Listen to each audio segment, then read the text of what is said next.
வணக்கம். இப்பொழுது தர்ம கர்மாதிபதி யோகம் அது யாருக்கு எப்படி இருக்கு, அது என்ன பண்ணும், அது என்னுடைய பலன்கள் என்ன, அவங்களுடைய எண்ணங்கள் எப்படி டைவர்ட் ஆகும் அப்படிங்கறத பத்தி நம்ம விளக்கமா தெரிஞ்சுக்கலாம். ஒரு ஜாதகத்தில் இயற்கை, நல்லா கேட்டுக்கங்க, ஜாதகம் என்பது இயற்கை, அது எந்த சக்தியாலும் மாற்ற முடியாது. நாம் போன பிறவியில் செய்த நன்மைகளுக்கு தீமைகளுக்கு தகுந்த மாதிரி இந்த பிறவியில் 12 கட்டங்களில் 9 கிரகங்களை கடவுள் அமைத்து நமக்கு அனுப்பி இருக்கிறார். இது உண்மை. இதில் எந்த விதமான மாற்று கருத்துக்கும் இடமில்லை. இது நம்புறவங்களுக்கு கைதூக்கிவிடும். எந்த லக்னமாக இருந்தாலும் 9ஆம் அதிபதியும் 10ஆம் அதிபதியும் பரிவர்த்தனை பெற்றுவிட்டால் தர்ம கர்மாதிபதி யோகம் என்று அர்த்தம். இந்த தர்ம கர்மாதிபதி யோகங்கிறது கோயில் கட்டி கும்பாபிஷேகம் பண்றது, அனாதை ஆசிரமங்களை தலைமையேற்று நடத்துவது, பொருளாதாரத்தில் வீழ்ச்சி அடைஞ்சவங்களுக்கு கைதை கொடுறது, அனாதை குழந்தைகளை வாழ வைப்பது, முதியோர்கள் இல்லம், இதெல்லாம் நடத்தக்கூடிய பலன், இதெல்லாம் நடத்தக்கூடிய பவர் இந்த தர்ம கர்மாதிபதி யோகம் இருந்தால் மட்டுமே தான் நடக்கும்.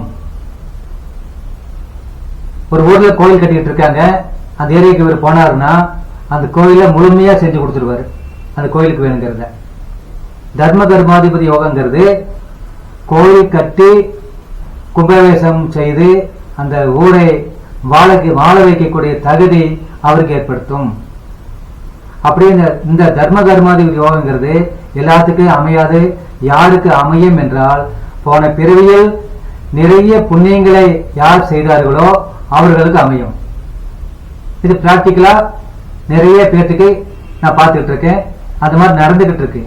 ஒரு சாதாரண ஏழை ரகத்தில் பிறந்தாலும் அந்த உயிர் வளர வளர முன்னேற முன்னேற எல்லா வாய்ப்புகளையும் கடவுள் ஏதோ ஒரு வகையில் அவருக்கு கொடுப்பார். பொருள்களை நிறைய கொடுத்த கடவுள் சிந்தனைகளையும் சரியான பாதைக்கு கொண்டு போவார். அது யாருக்கு கொண்டு போவாங்க அப்படின்னா, ஜாதகத்தில் மீண்டும் ஞாபகப்படுத்துறேன், எந்த லக்னமாக இருந்தாலும் 9ஆம் அதிபதியும் 10ஆம் அதிபதியும் பலம் பெற்று விட்டால் இந்த யோகத்தை அவர்கள் பெறுவார்கள். அந்த பலம் பெற்ற, அந்த பரிவர்த்தனை பெற்ற 2 கிரகங்களும் திசை நடந்துகிட்டு இருக்குது அப்படின்னா இன்னும் உன்னதமான யோகத்தை அவங்க அடைவாங்க. உன்னதமான பலன்களை மற்றவங்களுக்கு அவங்க செய்வாங்க. உதாரணம் எடுத்துக்கொண்டால், லக்னம் மிதுனம் என்று எடுத்துக்கொள்ளுங்கள். அந்த மிதுன லக்னத்துக்கு 9ஆம் அதிபதி 10ஆம் அதிபதியும் சனியும் குருவும் ரெண்டுமே ராஜகிரகம். சனியும் ராஜகிரகம், குருவும் ராஜகிரகம், ரெண்டும் பரிவர்த்தனை பெறும் பொழுது அந்த யோகத்தை அந்த ஜீவன் பெறும். யோசிச்சு பாருங்க, 9ஆம் அதிபதி 10ஆம் இடத்தில், 10ஆம் அதிபதி 9ஆம் இடத்தில் அப்படி அமரும் பொழுது அந்த யோகத்தை அவங்க முழுமையா அடைகிறதுக்கு எல்லா வாய்ப்புகளையும் கடவுள் கொடுப்பார். அந்த மாதிரி இருந்தா தான் அவங்களுக்கு அந்த எண்ணங்கள் வரும். பிறரை வாழ வைப்பது, பிறரை மகிழ்ச்சிப்படுத்துவது, இல்லாதவரை எளியவரை வாழ வைப்பது, இப்படியெல்லாம் அந்த யோகத்தை அவங்களுக்கு அது ஏற்படுத்தும்.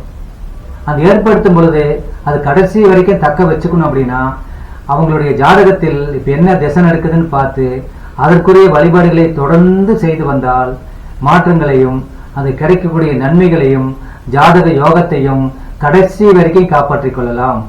காப்பாற்றுவது மட்டுமல்லாமல் நீங்க செய்த தர்ம காரியங்கள், நீங்க செய்த புண்ணிய காரியங்கள், நீங்கள் கட்டிய கோவில் அமைப்புகள் எல்லாமே உங்களுடைய சந்ததிகளை போய் சேரும். உங்களுடைய வாரிசுகள் அந்த யோகத்தை பெறுவார்கள். உங்களுடைய பேரன் பேத்திகள் அந்த வாய்ப்பை அடைவார்கள். இப்படி ஒரு ஜீவன் 9ஆம் அதிபதியும் 10ஆம் அதிபதியும் பரிவர்த்தனை பெற்று அந்த உயிர் இந்த பூமியில் என்னென்ன சிறப்புகளை செய்துவிட்டு செல்கிறதோ அது வம்சாவளிக்கு தொடர்ந்து வந்து கொண்டே இருக்கும்.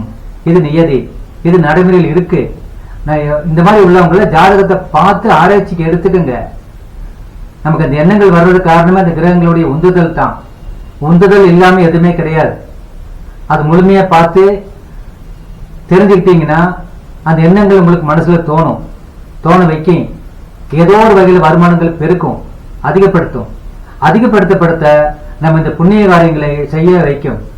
அந்த புண்ணிய காரியங்களை செய்ய செய்ய மேலும் மேலும் நம்மளோட வளர்ச்சி அதிகமாகும். இப்படி தர்ம கர்மாதி யோகம். அடுத்தது பூர்வ புண்ணிய யோகம். பூர்வ புண்ணிய யோகம் இருந்தால் தான் இந்த தர்ம கர்மாதி யோகத்தையும் அவர்கள் பெற முடியும். பூர்வ புண்ணியாதிபதிங்கிறது என்ன? நான் எக்ஸாம்பிள் சொன்னேன், மிதுன லக்னம் என்று சொன்னேன். பூர்வ புண்ணியாதிபதி யாருங்க? துலாம் வீடு, 5ஆம் இடம். 5ஆம் இடத்துக்குரிய யாருங்க? சுக்கிரன்.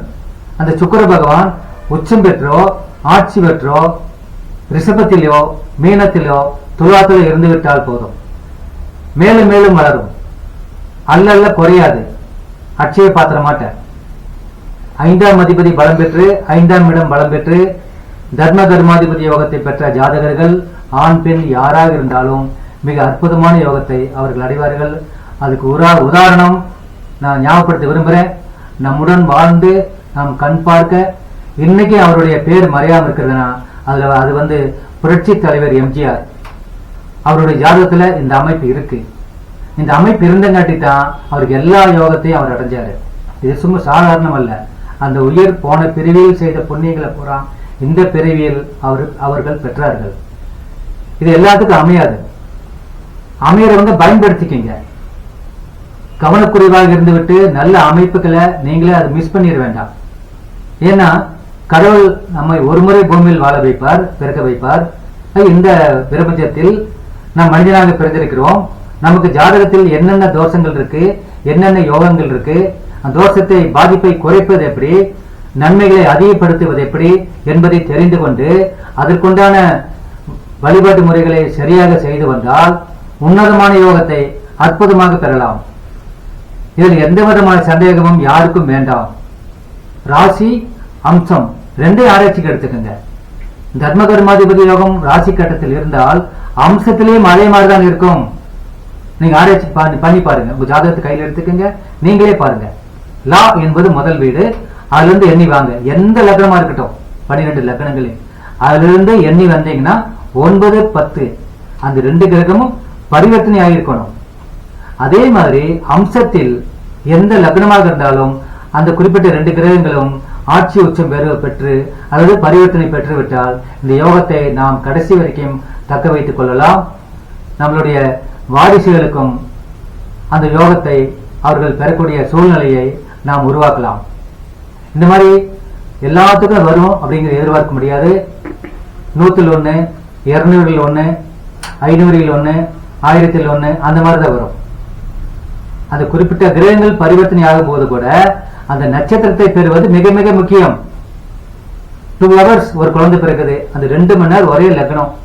அந்த 2 மணி நேரத்தில் பிறக்கிற குழந்தைகளுக்கு அந்த வாய்ப்புகள் கடவுள் கொடுப்பாரு. 2 மணி நேரத்துக்கு முன்னாடியோ 2 மணி நேரத்துக்கு பிறகு அடுத்த குழந்தை பிறந்தது அப்படின்னா மாறிடும். லக்னம் மாறும்போது இடங்கள் பூராமே மாறும். 9ஆம் இடம் 8ஆம் இடத்துக்கு வந்துடும், 10ஆம் இடம் 9ஆம் இடத்துக்கு வந்துடும், எல்லாமே மாறி போயிடும். அதனால அந்த குறிப்பிட்ட நேரத்தில் அந்த குறிப்பிட்ட ஜீவன் நம் பூமியில் அவதரிக்க வேண்டும் என்றால் அந்த குழந்தையுடைய தாய் தந்தை செய்த புண்ணியங்களும் அந்த குழந்தை போன பிரிவில் செய்த புண்ணியங்களும் சேர்ந்து இருந்தால்தான் இந்த மாதிரி அமைப்புடன் ஒரு குழந்தை பூமியில் பிறந்து அந்த குழந்தை வளர வளர இந்த யோகங்களை, இந்த தர்ம கர்மாதிபதி யோகத்தை, பூர்வ புண்ணிய யோகத்தை மிக சிறப்பாக செய்து அவங்களுடைய வாழ்க்கையை மேம்படுத்தி அவரை நம்பி யார் வர்றாங்களோ அவங்களுடைய வாழ்க்கையும் மேம்படுத்தக்கூடிய பலன் அவர்களுக்கு ஏற்படும். இது இறைவனுடைய கட்டளை. அந்த கட்டளையை மீறாமல் நாம் நடைமுறைப்படுத்தினால் 100க்கு 100 நமக்கு அந்த யோகத்தை கடவுள் தருவார். அதை தவிர்த்து நாம் வேறு எது செய்தாலும் இதனுடைய யோகங்கள், இதனுடைய அமைப்புகள் தடைபடும். நம் தர்மம் பண்ணோம்னு நினைப்போம், ஆனால் நம்மளோட வசதி இருக்காது. அந்த வசதியை ஏற்படுத்திக்கணும். அந்த வசதி ஏற்படுத்துறதுக்கு இப்போ நடக்கிற திசைகளுக்கும் இதுக்கு முன்னாடி நடந்த திசைகளுக்கு உரிய வழிபாடுகளை நீங்க பண்ணியிருக்கணும். பண்ணாம இருக்கிறவங்க இனிமேலாவது பண்ணுங்க. ஒரு திருப்பமுனை கடவுள் உங்களை கேட்க வைக்கிறாரு. இதில் நான் சொல்லல, கடவுள் சொல்ல வைக்கிறார், நான் சொல்றேன். இதுல அதிர்ஷ்டம் உள்ளவங்க, அமைப்பு உள்ளவங்க, கடவுள் நம்பிக்கை உள்ளவங்க கண்டிப்பா பார்ப்பாங்க. அவங்க கண்ணுக்கு கண்டிப்பா தெரியும். அவர்களெல்லாம் பார்த்து உங்களுடைய ஜாதகம், நீங்க ஆணாக இருந்தால் உங்க மனைவி ஜாதகம், பெண்ணாக இருந்தால் உங்க கணவர் ஜாதகம், உங்களுடைய குழந்தைகள் ஜாதகம், இதெல்லாம் பார்த்து யாருக்கு அந்த யோகம் இருக்குதுன்னு பார்த்து கரெக்டா ஃபாலோ பண்ணுங்க. அருமையான யோகத்தை நாம் முழுமையா பெற முடியும்.